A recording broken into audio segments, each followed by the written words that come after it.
Miarabantsika rehetra indray izay manaraka an'ity fandaharana zarahay maso ity. Miarabantsika rehetra tratran'izao herinandro vaovao izao manomboka andrasika ny volana novambra. Efa madiva farana sady tiany taona mandeha dia mandeha ny fotoana. Fifaliana ho andray izany manolotra antsika ny fandaharana laharana fahafito amby efapolo. Ny laharana fahafito amby efapolo iresahantsika hatrany ny dingana amin'ny fianarana mandeha aty Etazonia ary miditra amin'ny dingana faharoa amin'izay izany isika izao. Ny dingana voalohany moa araka ilay efa hitantsika ireny dia ny famantarana ny anjerimanontolo izay tianao hianarana, ny asa atao, azafady famantarana ny asa atao dia miainga amin'izay fahafantarana ny asa atao izay izany no hifidianantsika indray izany ny lalam-piofanana izay tokony iarahantsika. Ny dingana voalohany izany ahitsika kely ilay izy teo fa somary variana. Dingana voalohany izany dia hafantarana ny asa tiana atao, dia rehefa fantatra ny asa tiana atao dia miditra indray izany isika mamantatra ny lalam-piofanana. Araka ny hitantsika moa izany tamin'ny farany teo ny asa tiana atao ihany koa dia mifanaraka amin'ny toe-toetrantsika tsirairay avy izany. Dia izay ilay toetrantsika tsirairay avy izay koa izany mifandray amin'ny tontolo izay tiantsika, izay mifanaraka amin'ny toetrantsika, tontolo azontsika hiasana. Dia araka ny lazaiko anareo misy enina izy io araka ny lalan-kevitra izany na ny petrakevitra izay noforonony ilay karoka antsoina hoe Hollande. Dia ireto avy izany izy enina: miaina amin'ny tamaso, tia karokaroka, fironana amin'ny zavakanto, tia ny ara-piarahamonina, saina tia manorina, ary ny farany dia ny tia ny olona tia ny lala mahazatra. Ireo izany ilay sokajy enina. Dia miankina amin'ireo sokajy enina ireo izany ilay toetrantsika, ny mombantsika izany dia mifanaraka amin'izay sokajy enina izay tsirairay araka ireo sokajy ireo. Ny lalam-piofanana, ny toerana izany, ny sehatr'asa izay ataontsika. Dia mifanindran-dalina amin'izay sehatr'asa izay izany rehefa fantatra ilay sehatr'asa izay tiana hidirana na mifanaraka amin'ny toetrantsika dia izay ihany koa no mifandray amin'izay ny lalam-piofanana tokony arahantsika. Tahak'izay no zavatra niasantsika tamin'ny farany. Manomboka androany indray izany isika dia resaka ny lalam-piofanana. Lalam-piofanana na tsy fantatro hoe asa firy andro indray no resahantsika an'io, fa hiresaka lalam-piofanana moa izany isika izao ataontsika mety misy 2 andro angambany no resahana azy. Araka ny lazaiko tamin'ny zoma moa izany dia manomboka androany alatsinainy izany isika dia hiditra lalindalina kokoa amin'izay. Fantatro fa ny ankamaroanareo izao dia nivatsy fianarana no mamaky anareo, fa izaho indray izany tiako ny mandeha miadana mazava tsara satria izy ity fandaharana ity dia fandaharana mbola heverimberina ary maritra ihany koa no avin'ny olona maro, ka tsara raha hazavaina tsara ilay izy izany, hazavaina mihitsy ho an'ny rehetrarehetra. Sady mamaly ilay fanontaniana ihany moa izany eny am-pandehanana eny no manao an'ilay fandaharana izany. Ka dia hiroso avy hatrany isika amin'ny dingana faharoa. Dingana faharoa izany dia ilay hoe mamantatra indray izany ny dingana faharoa dia ilay hoe mamantatra ny lalam-piofanana tiana atao. Dia andeha izany isika hiferina kely, na ohatra izany isika izany izao araka ny resahantsika iny izany dia misy sokajy enina izany ilay olona. Dia ny sokajy anankiray izay noresahantsika izany dia ilay sokajy antsoina hoe tia miaina, olona miaina amin'ny zavatra hita maso. Ilay olona miaina amin'ny zavatra hita maso io izany dia olona tia sy mahay mampiasa ny tanany. Olona ihany koa manana fahavitriana ara-batana, matanjaka ara-batana izany ireo olona ireo. Dia tia manao fanatanjahantena, dia tia miasa ankalamanjana izy, tsy miasa an-trano na amin'ny toerana mikatona. Dia tiany koa izany manao zavatra arak'izay moa izany any ivelan'ny trano. Tia koa izany izy mampiasa ny tanany. Tia mampiasa tanana izany ireo olona ireo, izany ilay mpanao zavatra, izay ny fiantsoana azy ihany koa. Tia ilay olona ilay miaina amin'ny hita maso ity izany, ireo izany ilay olona mahavita zavatra, ireo ilay mpanao zavatra ireo. Dia tia mampiasa ny tanany izy, tia mampiasa fitaovana izy. Mahafinaritra azy koa izany ny mampiasa fitaovana sy mifandray raha amin'ny olona izany noho ny lafiny ady hevitra ara-kevitra fotsiny izay izany tsy dia mahafinaritra an'ireo olona ireo izany. Dia ny sehatr'asa izany Misy an'ireny olona ireny dia any amin'ny lafin'ny fitantanana ny harena voajanahary, satria izy moa izany tia miasa, tia mivoaka ny ivelan'ny tranony. Manarak'izay koa tafiditra anatin'izay ny sehatra fikirakirana ny fahasalamana. Sehatra fikarakarana ny fahasalamana any amin'ny sehatra ny fitsaboana. Ireo matetika dia any amin'ireny laboratoara ireny izany satria mampiasa fitaovana izany ireny sehatra ireny izany ny fitiliana ny aretina. Dia ny manarak'izay ihany koa dia ny sehatry ny lafin'ny indostria, ny taozavatra, taozava-baventy na ihany koa ny asa tanana. Dia tafiditra anatin'izay ihany koa ny lafin'ny enjeniera, indrindra fa amin'ny sehatry ny teknôlôjia, ary ny farany dia ny lafin'ny zavakanto sy ny fifandraisana. Izay izany ny indreo olona ireo. Miainga amin'izay izany isika, raha izany sehatra asa izany izay. Miainga amin'izay sehatra asa izay izany isika dia mijery hoe inona avy izany ny lalam-piofanana izay azon'ireo olona ireo atao na tokony ataon'ireo olona ireo na azo ny safidianana. Dia tena be dia be ilay izy, tena midadasika mihitsy. Dia andray ohatra izany isika izao, ireny olona ireny amin'ilay izy dia mitantana, mikirakira izany ny lafin'ny voajanahary, ny harena voajanahary, dia ny sehatry ny fambolena, fiompiana, fikarakarana sakafo ary ny fikarakarana ny lafin'ny natiora rehetrarehetra. Izay izany izao sehatra izay lalam-piofanana, miainga avy amin'ilay sehatra asa izany lalam-piofanana izay tokony ho arahan'ireny olona ireny. Dia raha ohatra izany rafitra any amintsika any Madagasikara izany izao no resahana, dia ao amin'ilay agronomia ohatra izany izao. Any amin'ny resaka agronomia, étude agronomika izany izao no misy an'izany olona izany. Ny any amin'ny fiompiana, ny fambolena, misy koa moa ilay sehatra amin'izao fotoana ny antsoina agri-business, ny fitantanana fambolena. Io moa hoe manara-penitra io moa izany no lasa fiteny indray any amintsika. Tsy dia nahay koa ilay manara-penitra io fa ohatran'ny ilay manara-penitra nandray ohatran'ny miala tsiny aho fa ohatran'ny fanaovana ny ratsy indray aza ilay raha manara-penitra amin'izao fotoana. Io moa izany miala tsiny fa fony teny ihany, mety tsy hitovy hevitra amiko ianareo fa atao be ihany izay manara-penitra lazaina izay fa ataony ratsy mibetsaka amin'ilay izy. Fa ilay resahana amin'ity ilay agri-business ity izany dia fambolena avolenta mitohy hatrany manomboka avy any amin'ny famokarana, amin'ny fikarakarana ny vokatra, dia ny famokarana sy ny fivarotana. Any izany amin'ny sehatra ny fambolena izany izay rehetra izay. Tafiditra anatiny ihany koa ny tontolo iainana, fikolokoloana ny tontolo iainana. Tafiditra ao anatin'izany ihany koa ny famokarana sakafo, ny fikarakarana ny lafin'ny teknika rehetrarehetra eo amin'ny sehatra ny fambolena sy ny fiompiana. Izay izany izao lalam-piofanana azon'ilay olona atao raha ohatra ka anisan'ny olona tafiditra izany ianao ao anatin'ilay atao hoe tia miaina, olona miaina izany amin'ny zavatra hita maso.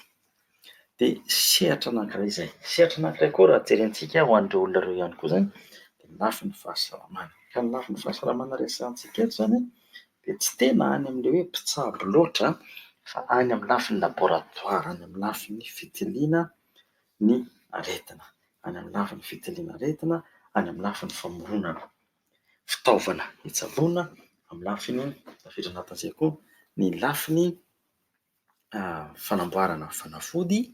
Any izany ny sehatra misy an'ireo olona ireo. Ny bioteknôlôjia, fikarohana sy fitrandrahana, fanamboarana fanafody, fitaovana hitsaboana, fikarakarana fitaovam-pitsaboana rehetrarehetra, famoronana fitaovam-pitsaboana. Dia ireo olona any amin'ny sehatry ny mpikarakara sy manodina ny sehatra ara-pahasalamana. Izany daholo izany lalam-piofanana azon'ilay olona arahana raha ohatra izy izany tafiditra ny sokajy misy azy izany ao amin'ity ilay sokajiny antsoina hoe miaina amin'ny zavatra hita maso. Jerentsika indray raha any amin'ny lafin'ny indostria, ny taozavatra izany, taozava-baventy izany io. Raha any amin'ny lafin'ny taozava-baventy indray izany no resahana dia inona avy indray izany no lalam-piofanana azon'ilay olona hidirana. Raha any amin'ny taozava-baventy indray izy dia be dia be. Tafiditra anatin'izay ny fitaterana. Marihana tsara fa ireo olona ireo dia tia mampiasa milina. Izany hoe mampiasa milina goavana izany tafiditra anatin'izay ny fitaterana, ny fanamoriana fiara, fanamoriana milina izay fampiasa any amin'ny fambolena. Tafiditra anatin'izay ihany koa ny fanamboarana sy ny fikojakojana an'ireny milina ireny. Ao anatin'izay ihany koa ny famoronana an'ireny milina ireny any amin'ny sehatry ny indostria, izany indostria vaventy. Tafiditra anatin'izay ny fitaterana ho iateo, fandaminana lafy ny fitaterana rehetra rehetra, tena fandaminana lafy fitaterana, fandrindrana, ny fakana ny vokatra, fitsinjarana sy ny fanaparitahana azy. Tafiditra ao anatin'izany ihany koa, anatin'ity sehatra ny indostria ity izany ny fitehirizana, fandrindrana ny fitehirizana ny vokatra, fitehirizana ny entana ao anatin'izany rehetra rehetra izany. Azo adino ihany koa fa tafiditra ao anatin'ity sehatry ny indostria ity ihany koa izany ny resaka rehetra rehetra izay mifanaraka amin'ilay antsoina hoe fanamboarana, fanorenana, fananganana. Dia tafiditra anatin'izay izany hatramin'ny fanaovana drafitra fanorenana, drafitrano, drafitry ny fanamboaran-dalana, paikady amin'ireny fanorenana rehetra rehetra ireny izany, dia lalam-piofanana manokana ihany koa. Ianareo rehetra izany any amin'ny politeknika izany dia mety tsy hoe mety moa fa tafiditra ao anatin'ny telesokajiny ity amin'ity ilay antsoina hoe tia ny olona tia miaina amin'ny ita-maso ity. Ao anatiny ihany koa siansa teknôlôjika rehetra rehetra, ny kajy, ny lafin'ny enjenera teknôlôjia, ny siansa fikarohana, ny lafin'ny kajy mirindra, ny lafin'ny kajy mirindra, ny kirakira rehetra momba ny solosaina, informatika izany, siansa informatika. Tafiditra anatin'izay ihany koa ny fanaovana inona moa izany izao ilay hoe software, iny izany izao tsy haiko kely iny adinoko ilay izy, ny fanaovana software, ny programmation, ny any amin'ny lafin'ny solosaina rehetra rehetra izay kajy mirindra rehetra izany dia ao anatin'ity sehatra ity. Ny lafin'ny farany, lalam-piofanana farany izany ho anareo manao an'ity izay tafiditra anatin'ny sokajiny miaina amin'ny ita-maso ity izany, lalam-piofanana ho anareo dia ny sehatra rehetra momba ny fifandraisana sy ny kanto. Ka raha vao miresaka isika izany ny fifandraisana na ny serasera dia ny zava-kanto rehetra tafiditra ao anatin'io, ny zavatra hita maso, ny zavatra vakiana, ny zavatra henoina, ny zavatra soratana sy ny teknôlôjia rehetra mifanaraka amin'izay. Ny rakotsoratra, ny rakim-peo, horonan-tsary, horonan-peo, asa fanaovana gazety. Io izany asa fanaovana gazety io an-tsoratra sy feo, ny lafin'ny fitrandrahana ny kanto, ny fanotana, fanamboarana sy ny fanotana ny zava-kanto na ny asa soratra.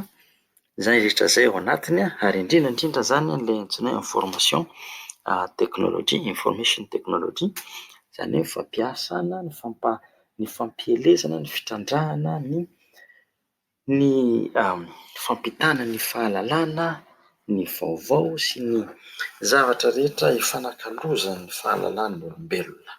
Dia ao anatin'izay rehetra izay izany lalam-piofanana izay azonareo atao. Izay izany ohatra nomena. Fa ny tena mipetraka amintsika izany dia izao: aiza ary izany izao, ary betsaka moa izany manontany an'io, aiza izany izao no ahitana an'ilay lalam-piofanana ramose? Satria izany tsy fantatray loatra izany ny atao, dia aiza izany izay no handeha, aiza izay no ahita ny lalam-piofanana? Betsaka izany ny fomba azo hitadiavana azy io. Dia sosokevitra izany no omeko. Io izany tsy misy hoe tena inona moa izy ity, valim-pantaina mazika dia misy fahagagana be hoe rehefa ity dia tsy maintsy izao, fa misy sosokevitra maromaro reto azonareo idirana. Ny voalohany izany aloha, raha ohatra ka efa fantatrareo izany ny anjerimanontolo tianareo hianarana, ohatra nareo izany izao dia hianatra any amin'ny Université de Paris, ohatra izany ho antsika izay mandala ny farantsay izany, dia azonao atao tonga dia efa mijery ao amin'ilay anjerimanontolo ny Université de Paris satria efa fantatrao izany ilay lalam-piofanana tianao arahana. Dia ao izany ianao tonga dia efa mitady hoe misy an'ity lalam-piofanana ity ve ao amin'ity ilay anjerimanontolo ity? Fomba raisiny. Fomba faharoa, azonao atao ihany koa miditra amin'ireo ilay tahirim-pahalalàna izay misy ny anjerimanontolo rehetra rehetra. Dia misy santionany izany omeko anareo Raisinaoty ity zany mandeha nareo amin'ny Google dia azonareo soratana ity adresy ity zany azonareo soratana. Io moa zany rehefa manam-potoana dia apetrako any amin'ilay inona moa ty anarany, ilay tarehim-bokintsika zany le izy ao amin'ilay hoe Zarahay Mahasoa. Fa zao moa zany le fotoana aloha dia tsy orina fa tena mbola indramina mihitsy any amin'ny tompony le izy, tsisy fotoana mihitsy, raharaha be lalina be mihitsy. Io moa zany nisy fiangaviana zay nataoko indray andro dia mbola averiko any izy, sao dia mba misy olona any afaka hiara hiasa amiko amin'ny fanaovana an'ity fandaharana ity dia lasa mpiara-miasa isika zany. Dia isika sy ianao na nareo zany no manao sonia an'ilay famoahana azy any amin'ny rakotsoratra zany no ilako fiara-miasa aminareo fanaovana an'ilay rakotsoratra satria ny ankamaroan'ny fandaharana izay vokariko eto dia miainga avy amin'ny fahalalana. Tsoriko ilay izy zany fa dia avy ato amin'ny atodoato no tonga dia avoaka mivantana satria tsy manam-potoana anoratana azy ahako. Tsisy fotoana anoratako an'ilay izy. Ka raha ohatra zany ianareo misy mba vonona ny olon-tena, tsy voatery ianao isan'andro fa hoe amin'izao manam-potoana dia mihaino an'ilay fandaharana ianao dia avoakanao zany ny rakotsoratra. Dia alefanao aty amiko dia avy eo mariniko kely fotsiny izy dia avoakantsika ao amin'ny tarehim-boky. Dia tsika sy ianao zany ny tompon'iny rakotsoratra anankiray iny, manao sonia amin'iny. Iny moa zany raha misy vonona anao an'izay dia mba manoratra amiko izy dia zava-dehibe izay aloha ho antsika mpianatra satria io zany aty Etazonia, raha ohatra ianao te hianatra aty Etazonia, aty Eropa dia takiana ny CV. Io zany ilay taratasy mombamombanao. Ka raha izay zany ny fandraisana anjara anao ao amin'ilay CV dia asongadintsika tsara mihitsy hoe ianao dia anisan'ny mpanomana ny fandaharana Zarahay Mahasoa, fampahafantarana ny olona ny lalam-piofanana sy ny fomba fahitana vatsim-pianarana. Antso moa izany iny alefa amintsika. Raha misy vonona hiara-miasa dia tena isaorana be dia be. Fa raha nahatsikaritra izao nareo dia efa elaela zao tsy nametraka ny rakotsoratra satria tsy vita ilay izy, tsy orina mihitsy. Rakim-peo vita dia ny rakin-tsary vita fa ny rakotsoratra tsy tafavoaka, mandany fotoana. Tsy manana an'ilay izy aho zao atoato. Tsy haritra iny zany, verina amin'izay zany isika. Raha ohatra zany efa vonona ilay penina, fomba faharoa ahafahana mitady ny lalam-piofanana ho iah dia izao: midira ianareo amin'ity tranokala ity. Izao ny adresin'ilay tranokala: www.teboka Stadirama, c'est-à-dire STUDYRAMA, STUDYRAMA,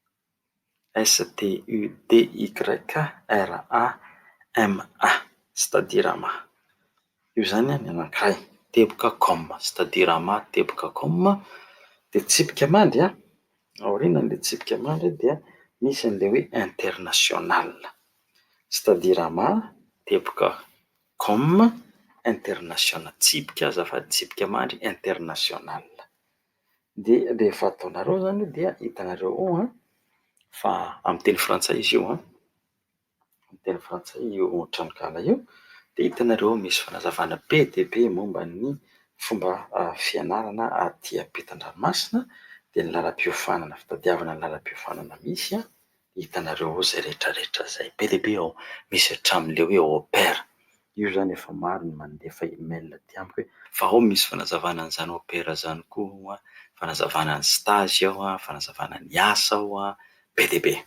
Dia afaka miditra ao ianareo dia misy toromarika ao ny lalam-piofanana zany hoe aiza zany ny lalam-piofanana, aiza no ahitana lalam-piofanana. Fomba iray izay. Fomba faharoa, raha ohatra fomba fahatelo manko ny fomba voalohany izy raha fantatrareo ilay anjerimanontolo, tonga dia efa mitady amin'ny alalan'iny anjerimanontolo iny ianareo. Ao zany nareo mijery satria efa fantatrareo ilay filiana, ilay lalam-piofanana. Ny fomba faharoa miditra amin'ity ilay hoe Stadirama ity. Dia ny fomba fahatelo indray dia miditra amin'ity tranokala ity izay misy ny fikambanan'ny anjerimanontolo eran-tany. International Association of Universities. International Association of Universities. Fikambanana ny anjery manontolo maneran-tany indray io. Maneran-tany misy ao daholo ny lisitra ka izay anjery manontolo ekena manerana an'izao tontolo izao no hitanao ao. Fa amin'ny teny anglisy izy io dia rehefa tonga ao ianareo tia ny adresiny WHED teboka.net NET WHED teboka.net. Dia rehefa io zany no ampidirinareo ao dia mivoaka eo zany ny sarin-tanin'izao tontolo izao. Dia tsindrinareo fotsiny ilay firenena tianareo ianarana dia mivoaka eo zany ny anjery manontolo ekena maneran-tany. Anjery manontolo ekena maneran-tany zany no mivoaka eo.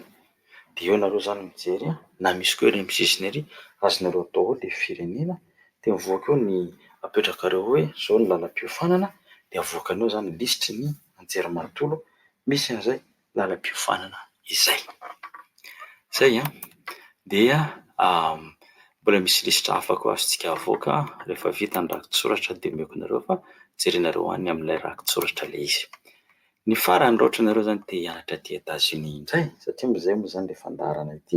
Raha te hianatra aty Etazonia indray ianareo dia midira ianareo amin'ilay tranokala antsoina hoe educationcorner.com educationcorner.com. Averiko education ohatra ny manoratra education dia mitambatra ihany education corner. Corner zany CORNER teboka.com education corner teboka.com. Zay zany no ataonareo raha tonga ao ianareo tranokala ngeda be izy io. Misy ny zavatra rehetra tsara fantatra momba ny lalam-piofanana, momba ny fampianarana aty Etazonia sy ny sisa sy ny sisa. Dia izao anankiray ity izao rehefa fantatra zany ilay lalam-piofanana, manao metsori-menoatra fa sao dia adinoko.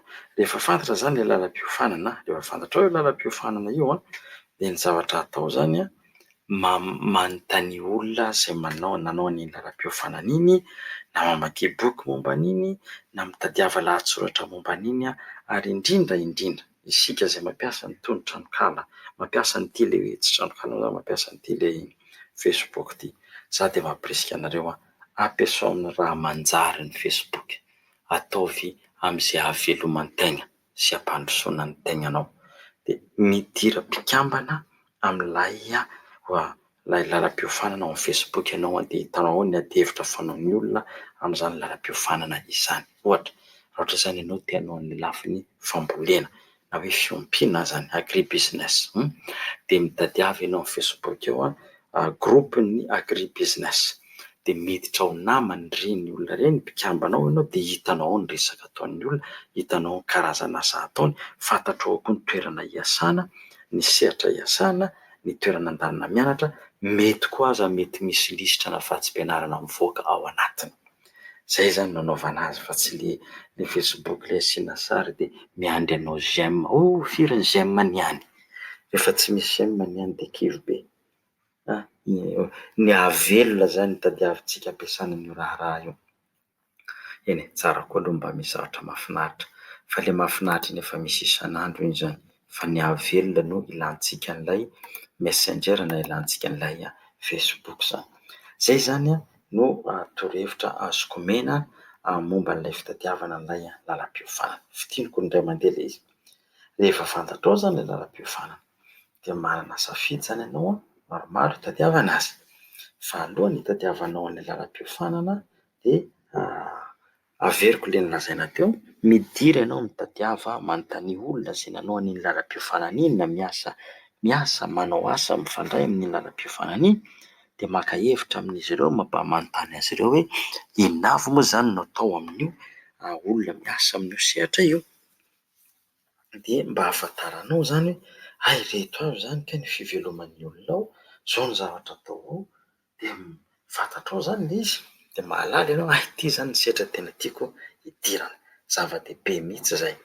Dia teneniko teo hoe midira ianareo amin'ny fikambanana ireny olona ireny mety betsaka ahitanao an'izany ao amin'ny Facebook dia midira amin'ireny ianareo mba ahafahana manitatra ny fahalalana. Fomba maromaro zany ahafahanao mitady ny lalam-piofanana. Voalohany, raha fantatrao ny anjerimanontolo tianao ianarana dia midira amin'ilay tranokala ny anjerimanontolo. Ao anao mitady azy, misy ve izy sa tsisy.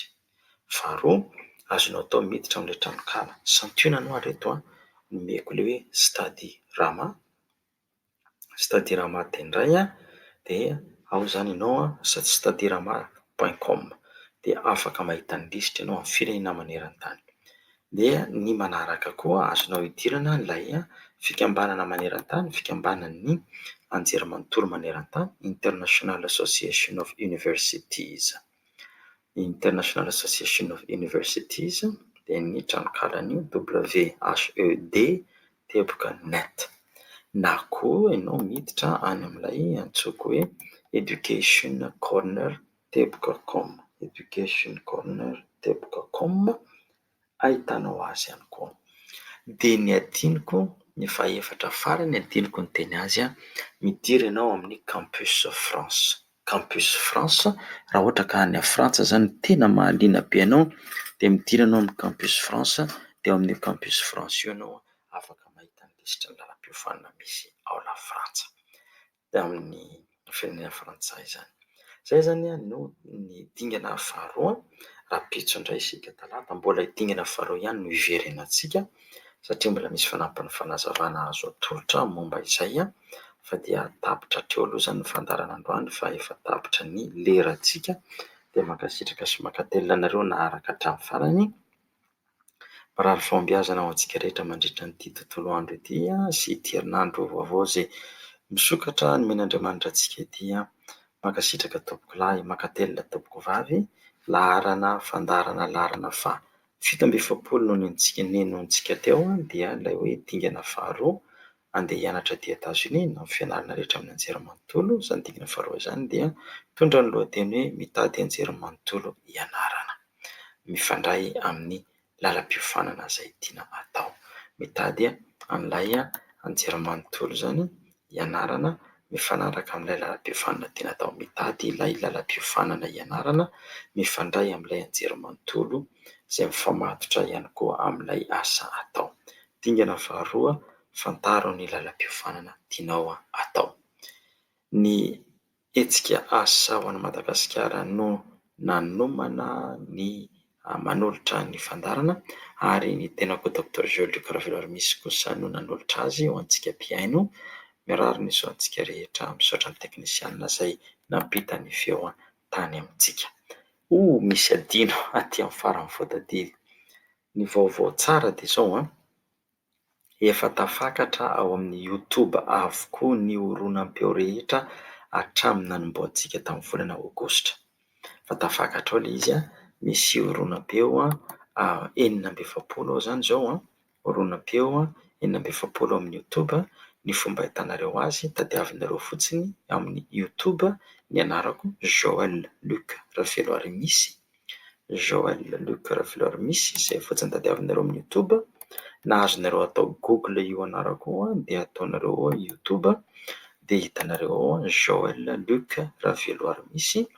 Dia efa ao daholo ny fandaharana rehetra izay novokarintsika izany fandaharana faha 620. Rapitso indray aho zany mampakatra an'ity fandaharana faha 620 ity fa tsy ho tratrako androany io. Ny fandaharantsika voalohany dia tamin'ny volana aogositra tamin'ity taona ity. Efa tafakatra ao avokoa izy rehetra rehetra hatramin'ny fandaharana farany nataontsika tamin'ny zoma. Dia ny fandaharana 620 moa izany dia rapitso, ohatra moa ilay rapitso aty io alatsinainy any amintsika ihany satria lahady manao azy. Amin'ny alatsinainy any mampakatra azy zany dia efa hitanareo ao. Dia manasa anareo hijery ao, jereo daholo ny fandaharana tamin'ny lasa. Dia raha tianareo dia manasa anareo mba hanjohy hanaraka na hamandrika, izany hoe hiditra ho mpanaraka an'ilay fandaharana YouTube ianareo izay atolotry ny asa ao an'i Madagasikara. Izay ny tenako moa izany manolotra azy sy foloany ilay hoe hetsika asa ao an'i Madagasikara. Raha ampidirinareo ny adresy emailaka anareo, ny adresy email zany, raha ampidirinareo ao dia raha vao mampakatra misy fandarana vaovao isaky misy fandarana ataoko ka tafakatra ao dia mahazo filazana any amin'ny emailaka avy hatrany ianareo hoe ity indray izany ny fandaharana izay natolotra. Dia izay ny vaovao mahafinaritra dia efa ao amin'ny YouTube daholo ny fandaharantsika rehetra ary azonareo arahana ao amin'ny YouTube. Jerenareo amin'ny YouTube rehefa tsy afaka nanaraka ianareo na misy tianareo iverena dia afaka mijery an'izany ianareo amin'ny YouTube. Ny anarana amin'ny YouTube dia hoe Joël Luc Ravelo Arimisy. Io izany dia fanampin'ilay any amin'ny Zarahay Mahasoa ihany io izay rehetra izay. Dia izay ary ny androany. Amin'ny talata indray isika resaka mbola lalam-piofanana ihany fa mamaly ny fanontanian'ity be dia be ny olona nanontany lalam-piofanana taty amiko dia omaly indray izany fotoana fa amin'ny talata isika izany mamaly ireny fanontanianareo ireny dia ho ezahana ny hanoro anareo hoe ary misy lalam-piofanana ity ilay lalam-piofanana, misy momba ny teny teolojia ao, misy momba ny communication, misy momba ny médecine, misy momba ny mekanika, misy resaky ny entomologie, be dia be ilay izy. Ho ezahako valiana izany io amin'ny talata miaraka amin'ny filazana hoe ery ny tranokala mety ahitanareo ny lalam-piofanana momba an'izany sy ny mety ahitana koa ny vatsim-pianarana momba an'izay rehetra izay. Izay izany ary fa dia samy tean'Andriamanitra daholo isika mianakavy. Mirary soa tompoko.